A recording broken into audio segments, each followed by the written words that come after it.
You are listening to PastThink.com audiobook. Please like and subscribe, thank you. 52. Wu Cheng'en greatly disturbed the Golden Helmet Cave. Tathagata reveals in secret the true master. We were telling you about the great sage Sun, who recovered his golden hooped rod and fought his way out of the door. He was filled with delight as he leaped up to the tall summit to face the various gods. "How did you do this time?" asked the Devarajali. "By his transformation," said Pilgrim. "Old Monkey managed to get inside the cave." That fiend and his subordinates were all singing and dancing, drinking their victory wine. I did not succeed in detecting where he put his treasure, but when I went to the rear of the cave, I heard horses neighing and dragons whining, and I knew that they had to be the belongings of the fire department. The golden hooped rod was leaning against the east wall. Old Monkey picked it up and fought his way out. "You got your treasure," said the deities, "but when could we get back ours?" "It's easy." "It's easy," said Pilgrim. "When I have this iron rod, I'll strike him down and recover your treasures for you, no matter what." Hardly had he finished speaking when they heard a great din coming from below the mountain slope, punctuated by the roll of drums and the sounding of gongs. The bovine great king, you see, was leading the various spirits to give chase to Pilgrim, who, when he saw the throng approaching, shouted, "Good! Good! Good! This is exactly my wish. Have a seat, all of you, and let Old Monkey go again to catch him." Dear great sage. Lifting high his iron rod, he met them head on, crying, "Brazen demon, where are you going? Watch my rod." Using his lance to parry the blow, the fiend scolded him, "You thievish ape! You're indeed ill-behaved. How dare you rob me in broad daylight?" "You cursed beast," said Pilgrim. "You don't know that you're about to die. You are the one who robbed us in broad daylight with your fillet. Which of these things really belongs to you? Don't run away. Have a taste of your venerable father's rod." What a great battle this was. The great sage displays his might. The demons no longer tame. The two wage a fierce contest, for neither's willing to quit. This one's iron rod seems like a dragon's tail. That one's long lance resembles a python's head. From this one, the strokes of the rod roar like the wind. From that one, the blows of the lance flow like strong currents. You see colored mists close in to darken the peaks, and auspicious clouds hover o'er the woods. The birds in the air all stop their wings. The beasts in the wilds all hide their heads. On the battlefield the little fiends cheer. On this side the great sage rouses himself. His one iron rod that none can withstand has fought throughout the West's 10,000 miles. But that long lance is truthfully his match, ere ruling Golden Helmet with all success. They meet this time and they won't leave in peace. Till one obtains a victory they'll never cease. For 3 hours the Demon King fought with the great sage Sun, but no decision could be reached. Soon it was getting dark.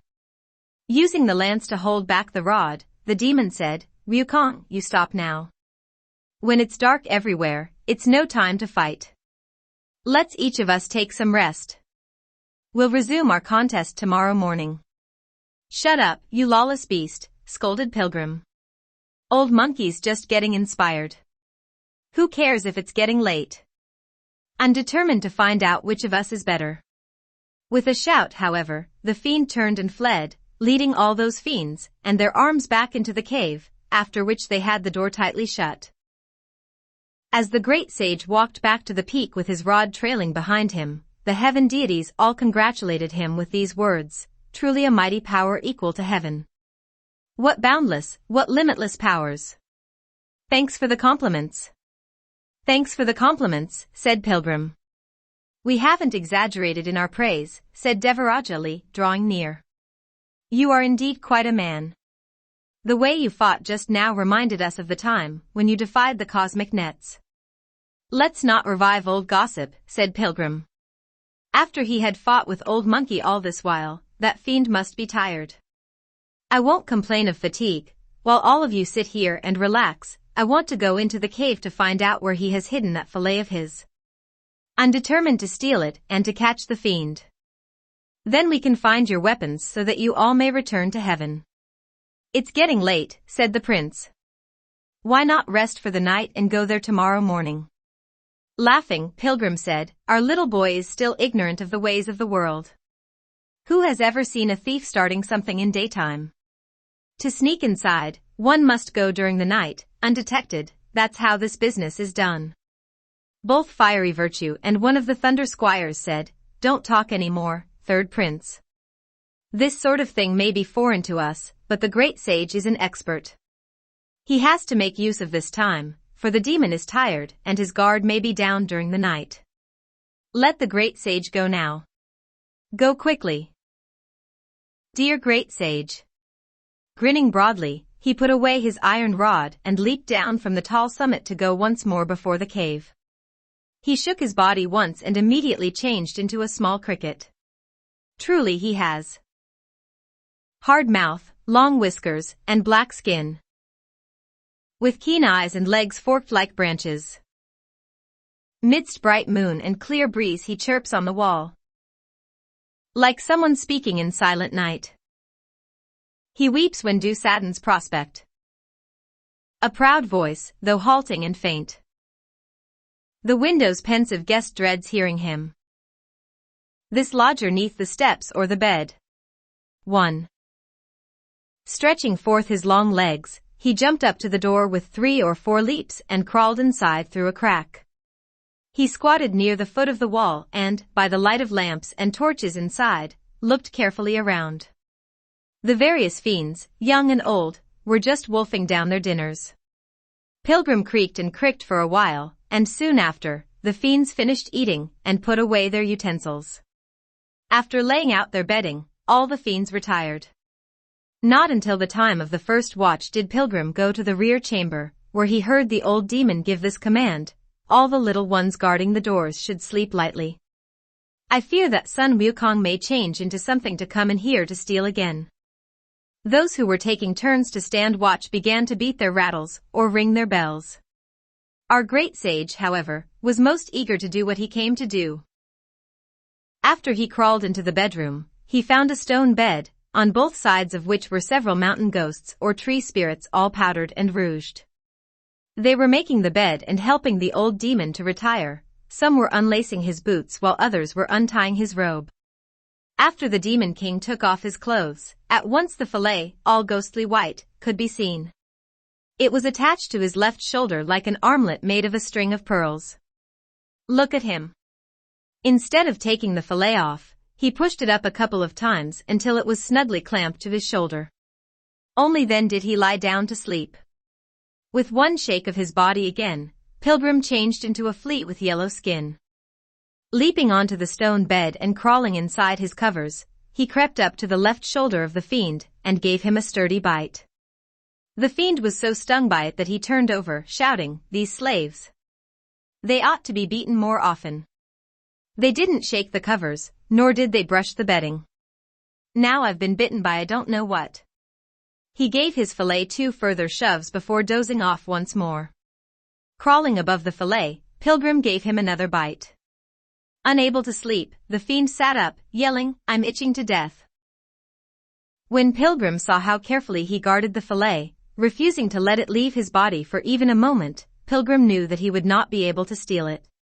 He leaped down from the bed, changed once more into a cricket, and left the bedroom to go to the rear, where he again heard dragons whining and horses neighing.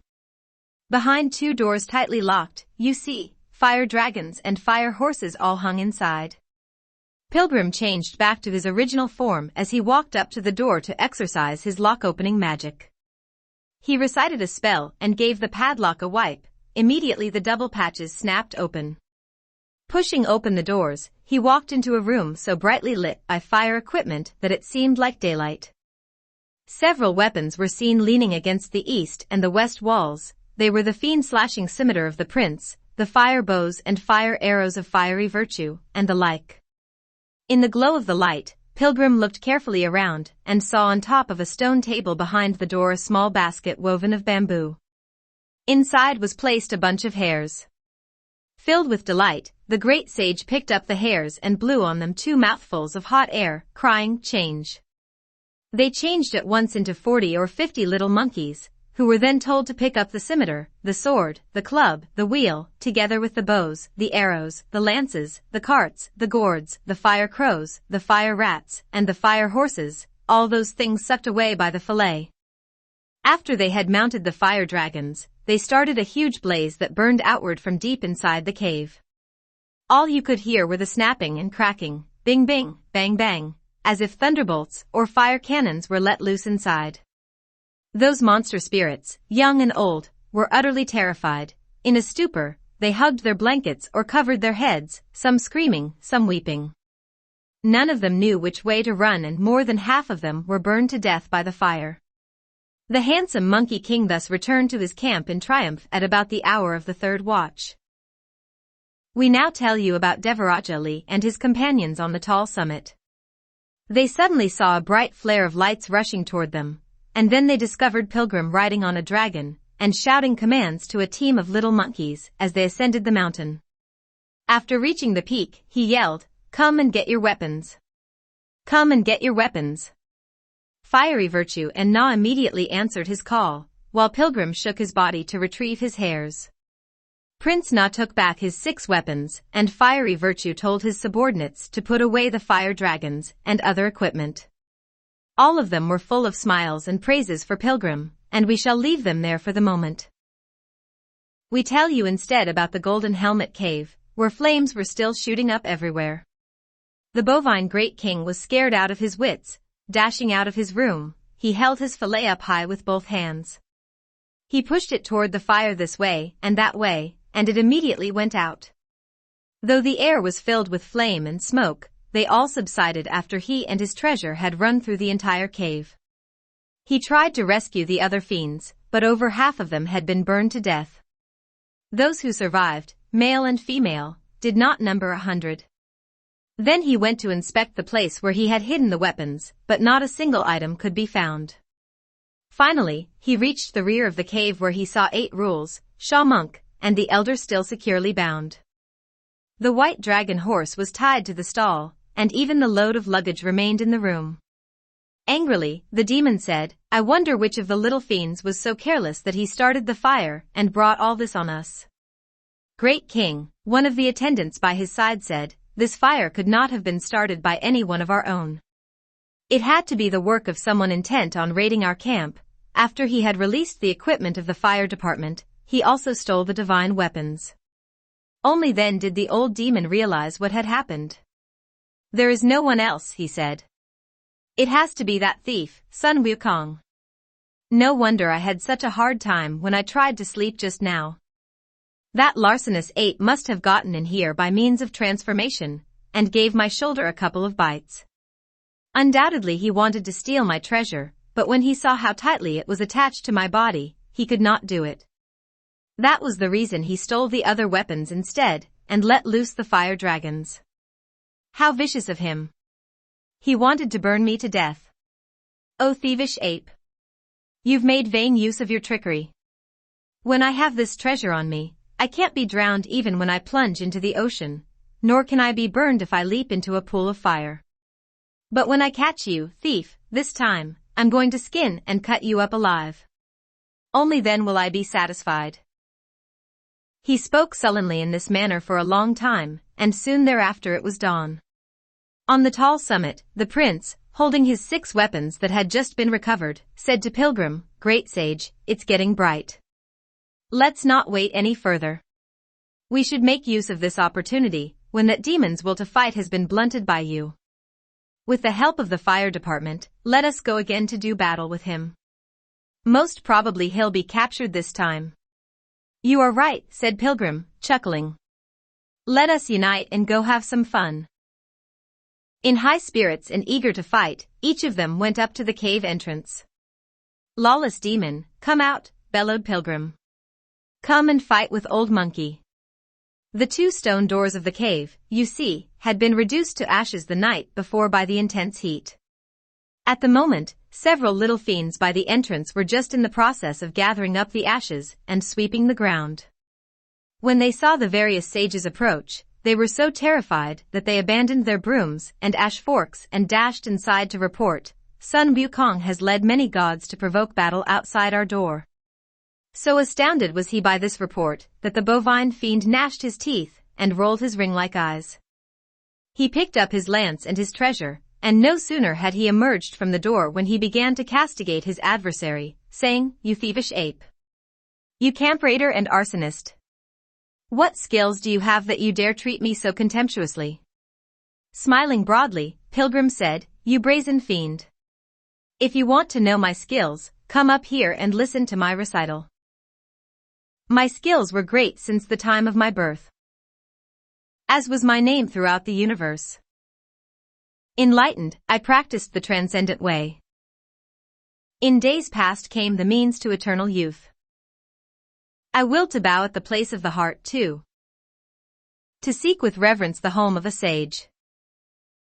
I learned how to change with endless power, taking as my playground the whole cosmos. At leisure I tamed tigers on the mount. When bored I subdued dragons in the sea. I claimed a throne at native flower fruit, flaunting my strength in water curtain cave. A few times I lusted for heaven's realm. Ignorant, I robbed the region above.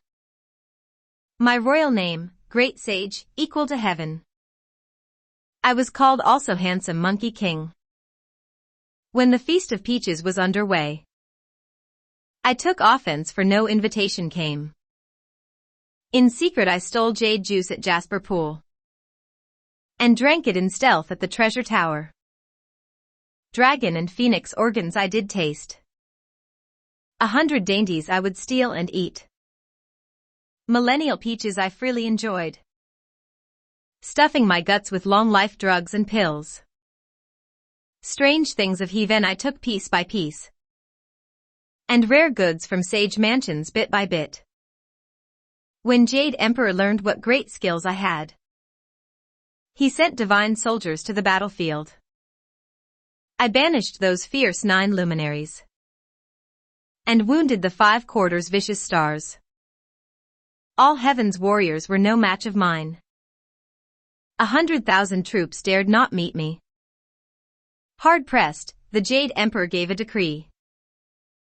Libation streams little sage then raised his sword. 72 transformations we struggled through, each rousing his spirit, each showing his might. Guanine of South Sea came, too, at length, to lend them her help with willow and vase. Laozi then made use of his diamond snare, to have me captured and brought up there. To see, bound firmly, the great Emperor Jade, as judge and tribunal indicted me. They told God powerful to cut me dead, but sparks flew up when knives fell on my head, since no means was found to put me to death. They sent me all shackled to Laozi's hall, a brazier, watched by the 6 gods of light, refined me till I became hard as steel. With vessel opened on day 49th, I leaped out to work violence yet once more, when gods hid themselves and none withstood me. The sages agreed that Buddha be called. Tathagata's power was mighty indeed, his wisdom truly vast and limitless. A somersault match waged upon his hand made a mountain press me, now no more strong. When the emperor gave the feast of heaven's peace, the West regained its name of ultimate bliss. Old monkey jailed for full 500 years, did not once taste a bit of tea or rice. But when elder gold cicada came to earth, the East sent him to go to Buddha's home, to fetch true scriptures for a noble state, where the great Tang ruler might save the dead. Guanine taught me to submit to the good, and let faith held firmly my wildness check. free of my ordeal at that mountain root. I now go west to fetch the scripture texts. Lawless demon, cease your fox-like cunning. Return my Tang monk, bow to Dharma king. When he heard these words, he pointed at Pilgrim and cried, So, you were the big thief who robbed heaven. Don't run away. Swallow my lance. The great sage met him with the rod, and the two of them began to fight. On this side Prince Na became angry, and the star of fiery virtue grew vicious. They hurled those 6 divine weapons together with the fire equipment at the demon. The great sage Sun fought even more fiercely as the thunder squires took up their thunderbolts, and the Devaraja his scimitar to rush at their enemy. Smiling scornfully, the demon calmly took out from his sleeve his treasure, and tossed it in the air, crying, Hit! With a loud whoosh, the 6 divine weapons, the fire equipment, the thunderbolts, the scimitar of the Devaraja, and the rod of Pilgrim were all snatched away. Once again, the deities and the great sage Sun were empty-handed. After the demon returned in triumph to his cave, he gave this order, Little ones, gather rocks and boulders to rebuild our doors, and tidy up our rooms and hallways. When we finish our work, we shall slaughter the Tang monk and his companions to thank the earth. Then all of us can disperse the blessing and enjoy. The little fiends all obeyed, and we shall leave them for the moment. We tell you now about the Devaraja Li, who led the rest of the gods back to the tall summit.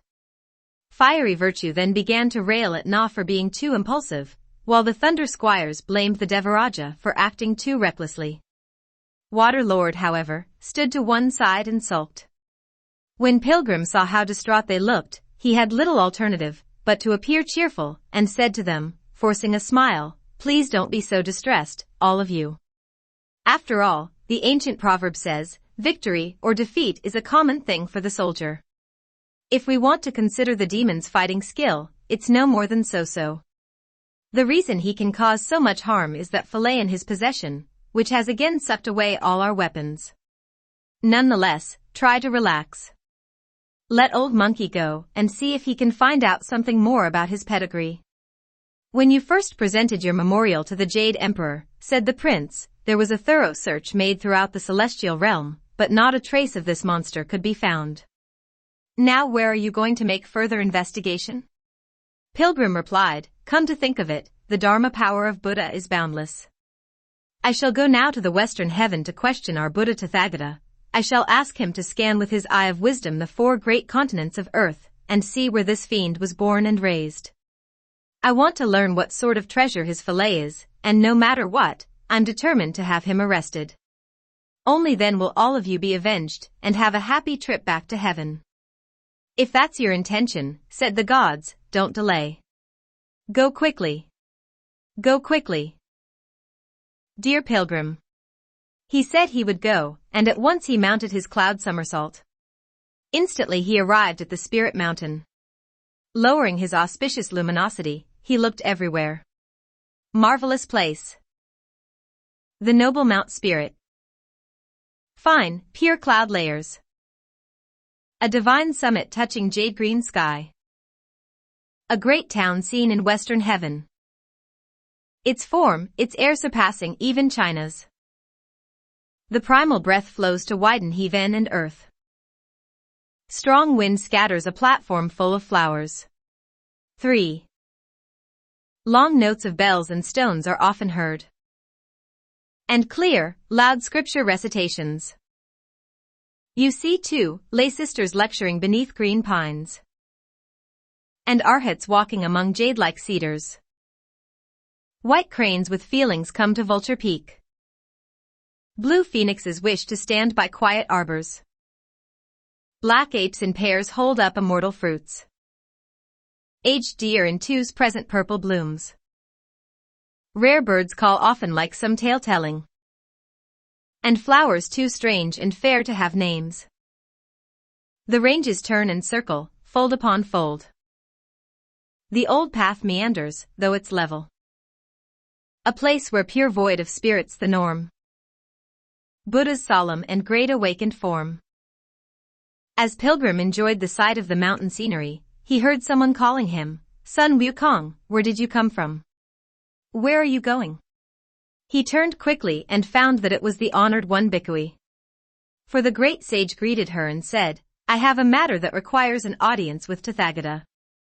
"You rascal," said Bikui, "if you want to see Tathagata, why don't you ascend the treasure temple? Why stay here to look at the mountain?" "This is the first time I have been to this noble region," replied Pilgrim, "and that's why I am acting boldly." "Follow me quickly," said Bikui, and Pilgrim ran after her up to the gate of the Thunderclap Monastery, where their way was barred by the heroic figures of the 8 great diamond guardians. "5 Wukong," said Bikui, "wait here for a moment, and let me announce your arrival." Pilgrim had no choice but to wait outside the gate. Going before the Buddha, Bikui pressed her palms before her and said, "Son Wukong needs to have an audience with Tathagata." Whereupon Tathagata commanded him to enter, and only then did the Diamond Guardians allow him to pass. After Pilgrim touched his head to the ground, Tathagata asked, "Wukong, I heard previously that after the honored one Guanyin had freed you, you made submission to Buddhism and agreed to accompany the Tang monk to seek scriptures here. Why have you come all by yourself? What is the matter?" Again touching his head to the ground, Pilgrim said, "Let me report this to our Buddha. Since your disciple embraced the faith, he has followed the master from the Tang court in his journey west. We reached the Golden Helmet Cave of the Golden Helmet Mountain, where we ran into an evil demon, who had the name of Bovine Great King. He had such vast magic powers that he abducted my master and brothers into his cave. Your disciple demanded their return, but he had no goodwill at all and we fought it out. My iron rod was snatched away by a ghostly white fillet of his. As I suspected that he might be some celestial warrior who longed for the world, I went to the region above to investigate. The Jade Emperor was kind enough to lend me the assistance of the father and son team of Devarajali, only to have him rob the prince of his 6 weapons. Then I asked the Star of Fiery Virtue to burn him with fire, but he took the fire equipment also. Next we asked the Star of Watery Virtue to drown him with water, but we couldn't even touch a single hair of his. After your disciple spent enormous energy to steal back the iron rod and other things, we went again to provoke battle. Once again his fillet sucked away all our weapons, and we are powerless to subdue him. That's why I have this special request for our Buddha, in his great compassion, to survey the world and find out what is the true origin of this creature. I shall then be able to capture his kin or neighbor, so that it will facilitate the arrest of the demon and the rescue of my master. All of us then will be able to bow, with palms pressed together, and with utter sincerity, to seek the right fruit." After Tathagata heard this, he trained his eyes of wisdom to peer into the distance, and immediately he had knowledge of the whole affair. "Though I've learned the identity of that fiendish creature," he said to Pilgrim, "I can't reveal it to you because you have such a loose, apish tongue. If somehow you pass on the fact that it was I who disclosed his identity, he would not fight with you, but he would start a quarrel up here in Spirit Mountain. That would cause me a lot of trouble. Let me give you the assistance of my Dharma power instead to help you capture him." Bowing deeply again, Pilgrim thanked him and said, "What sort of Dharma power will you bestow on me?" Tathagata immediately ordered the 18 arhats to open the treasury and take out 18 grains of golden cinnabar sand to assist Wukong. "What will this golden cinnabar sand do?" asked Pilgrim. "Go before the cave," said Tathagata, "and ask the demon for a contest.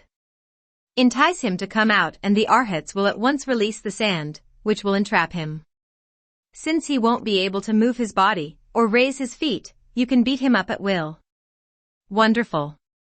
Wonderful!" cried Pilgrim, laughing. "Bring them out quickly." Not daring to delay, the arhats at once took out the golden cinnabar sand and walked out of the gate. After Pilgrim thanked Tathagata again, he ran after the crowd and found there were only 16 arhats. "What sort of a place is this," yelled Pilgrim, "that you are taking bribes and releasing prisoners?" "Who is taking bribes and releasing prisoners?" asked the arhats, and Pilgrim said, "Originally 18 of you were sent. Why is it that there are only 16 now?" Hardly had he finished speaking when Dragon Subduer and Tiger Tamer, the 2 honored ones, walked out from inside. "Wukong," they said, "how could you be so mischievous? The 2 of us remained behind because Tathagata had further instructions for us. That's a wretched way to take bribes, said Pilgrim. If I waited even a moment in hollering, you probably would not come out. Laughing uproariously, the Arhats mounted the auspicious clouds. In a moment, they arrived at the Golden Helmet Mountain, where they were met by Devarajali leading the rest of the deities. No need to go into the details, said one of the Arhats. Go quickly and ask him to come out. Holding his fists high, our great sage went before the cave entrance and shouted, blubbery fiend. Come out quickly and try your hands with your Grandpa Sunday. Again those little fiends dashed inside to make the report. Infuriated, the Demon King said, this thievish ape. I wonder whom he has invited to come make a nuisance here. There's no other warrior, said the little fiends, he's all by himself. I've already taken away his rod, said the Demon King. How is it that he shows up all by himself again? Could it be that he wants to box some more? Picking up his treasure and his lance, he ordered the little fiends to move away the boulders and leaped out of the cave. Larcenous ape, he scolded. For several times you haven't been able to gain the upper hand, and that should make you stay away. Why are you here again making noises? Pilgrim said, this brazen demon doesn't know good or evil. If you don't want your grandpa to show up at your door, you make submission, apologize, and send out my master and brothers. Then I'll spare you. Those 3 monks of yours, said the fiend, have been scrubbed clean. Soon they will be slaughtered. And you are still making a fuss? Go away. When Pilgrim heard the word slaughter, fire leaped up to his cheeks. Unable to suppress the anger of his heart, he wielded his fists and attacked the demon with hooks and jabs. Spreading out his long lance, the fiend turned to meet him. Pilgrim jumped this way and that to deceive the monster. Not knowing it was a trick, the demon left the entrance of the cave and gave chase toward the south. At once Pilgrim shouted for the Arhats to pour the golden cinnabar sand down on the demon. Marvelous sand. Truly. Like fog, like mist, it spreads out at first. In great profusion it drops from afar. One mass of white. Blinding vision everywhere. A dark expanse. Flaring up to lead you astray. The working woodsman has lost his partner. The fairy youth picking herbs can't see his home. It drifts and soars like fine wheat flour. Some grains are coarse like sesame. The world seems opaque as the summits darken. The sun's hidden and the sky disappears. It's not quite the noise and dust at a horse's heels, nor the light fluffiness chasing a scented car. This sand is by nature a ruthless thing, which can blot out the world to seize the fiend. Because a demon assails the right way, the Arhats by low release their power. Though your hand may hold a bright shiny pearl, soon the blown sand will your eyesight obscure. When the demon saw that the flying sand was clouding up his vision, he lowered his head and discovered that his feet were already standing in 3 feet of the stuff. He was so horrified that he tried to jump upward. Before he could even stand up properly, the sand grew another foot. In desperation, the fiend tried to pull up his legs while taking out his fillet. Throwing it up into the air, he cried, hit. With a loud whoosh, the 18 grains of golden cinnabar sand were sucked away. The demon then strode back to the cave. All of those Arhats with bare hands stopped their clouds, while Pilgrim drew near and asked, why are you not sending down the sand? There was a sound just now, one of them said, and instantly our golden cinnabar sand vanished. That little something has sucked them away again, sighed Pilgrim with a laugh. If he's so hard to catch, said Devarajali to the rest, how could we ever arrest him? When will we be able to return to heaven? How could we face the emperor? On one side, Dragon Subduer and Tiger Tamer, the 2 Arhats, said, Wu Cheng'en, did you know why we delayed in coming out of the door just now? Old Monkey only feared that you were trying to find some pretense not to come, said Pilgrim. I don't know any other explanation. One of the 2 Arhats replied, Tathagata told the 2 of us that the demon had vast magic powers. If we lost the golden cinnabar sand, he said, we should ask Sun Wukong to search for his origin at the place of Laozi, the Tashita Palace of the Griefless Heaven. The demon would be caught with one stroke. When Pilgrim heard this, he said, "That's most despicable.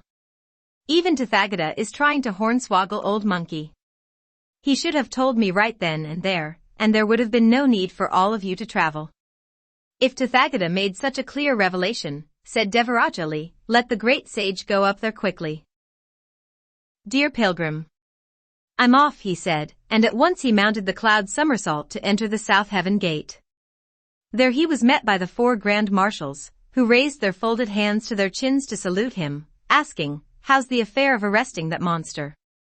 Answering them as he walked along, Pilgrim said, "It's unfinished. It's unfinished. But I'm on his trail now."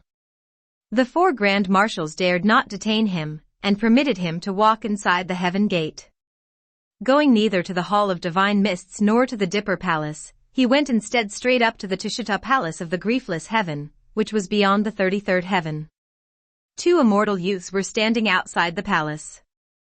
Without announcing who he was, however, Pilgrim walked right inside the door, so startling the youths that they tugged at him, crying, "Who are you?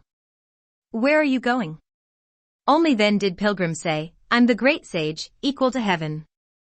I wish to see Laozi, Mr. Li." "Why are you so rude?" asked one of the youths. "Stand here and let us announce you." But Pilgrim would have none of that. With a shout, he dashed inside and ran smack into Laozi, who was just coming out. Bowing low hurriedly, Pilgrim said, "Venerable sir, haven't seen you for a while." "Why is this ape not going to seek scriptures?" said Laozi, chuckling. "What's he doing here?" Pilgrim replied. "Scripture seeking. Toil unending. My way was blocked. I came shuffling." "If the road to the western heaven is blocked," said Laozi, "what has that got to do with me?" Again Pilgrim said, "Ah, heaven west. Stop your protest. I find my trail. You all contest." "This place of mine," said Laozi, "is an incomparable immortal palace. What sort of trail can you find?" Eyes unblinking, Pilgrim went inside and looked left and right. He walked past several corridors and all at once he discovered a boy sound asleep by the corral. The green buffalo, however, was not inside. "Venerable sir," said Pilgrim, "your buffalo has escaped. Your buffalo has escaped." "When did this cursed beast escape?" asked Laozi, highly astonished. All that clamor woke up the boy, who immediately went to his knees and said, "Father, your disciple fell asleep. I don't know when he escaped."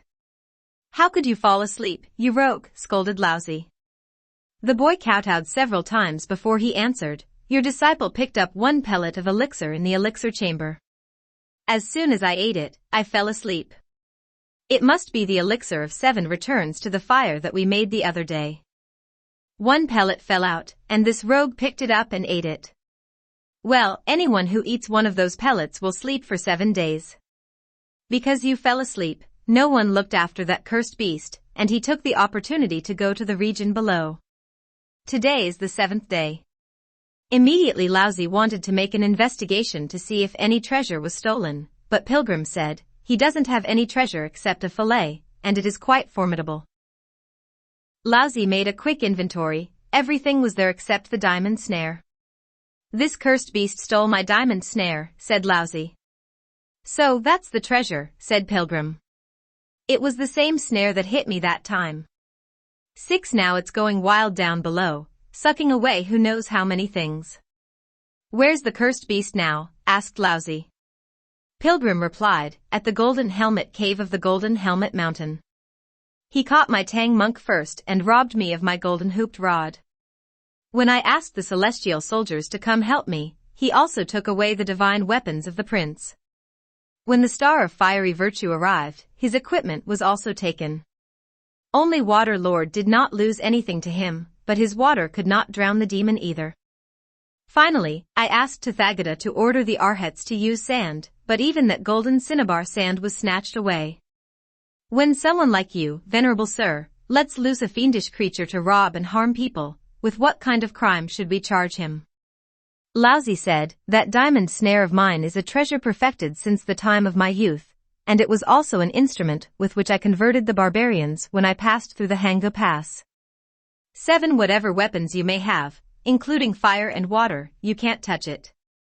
If the demon had stolen my plantain leaf fan also, then even I would not be able to do anything to him." Thereafter, Laozi took up his plantain leaf fan and mounted the auspicious cloud, followed by a happy great sage. They left the celestial palace, went through the south heaven gate, and lowered their clouds on the Golden Helmet Mountain. There they were met by the 18 Arhats, the Thunder Squires, Water Lord, Fiery Virtue, and Devarajali and his son, to whom they gave a thorough account of what had taken place. "Son Wukong," said Laozi, "may go again to entice him to come out. I'll put him away then."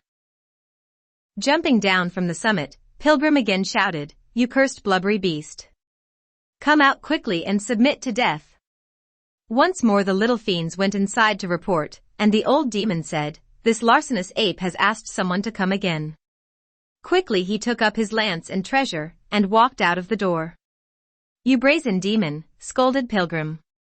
"This time you will die for sure. Don't run away. Have a taste of my palm." He leaped right onto the chest of the demon, and gave him a terrific whack on the ear before turning to flee. Wielding his lance, the demon gave chase, only to hear someone calling on the tall summit, "If that little buffalo doesn't come home now, what's he waiting for?" When the demon raised his head and saw that it was Laozi, his heart shook and his gall quivered. "This thievish ape," he said, "is truly a devil of the earth. How did he manage to find my master?" Reciting a spell, Laozi fanned the air once with his fan. The fiend threw the fillet at Laozi, who caught it immediately and gave him another fan. All at once the fiend's strength fled him and his tendons turned numb. He changed back into his original form, which was that of a green buffalo. Blowing a mouthful of divine breath on the diamond snare, Laozi then used it to pierce the nostrils of the fiend. Next, he took off the sash around his waist and fastened one end of it to the snare while his hand held the other. Thus the custom of leading the buffalo with a ring in its nose was established, a custom in use even now. This is also what we call bin lang. 8. After he took leave of the various deities, Laozi climbed onto the back of his green buffalo. Mounting colored clouds, he went back to Tishida Palace. Having bound the fiend, he ascended to the griefless heaven. Then the great sage Sun fought his way with the other deities into the cave and slaughtered all the remaining little fiends, some 100 of them. Each of the gods recovered his weapons, after which the father and son team of Devarajali went back to heaven, the Thunder Squires to their mansions, Fiery Virtue to his palace, Water Lord to his rivers, and the Arhats to the west. Pilgrim then took back his iron rod and untied the Tang monk, 8 rules, and Sha monk, who also gave thanks to him. After they got the horse and the luggage ready, master and disciples left the cave and found the main road to journey once more. As they proceeded, they heard someone by the road calling, "Holy Tang monk, eat the food first before you go." The elder was terribly frightened. We do not know who it was that called them. Let's listen to the explanation in the next chapter. You are listening to PastThink.com audiobook. Please like and subscribe, thank you.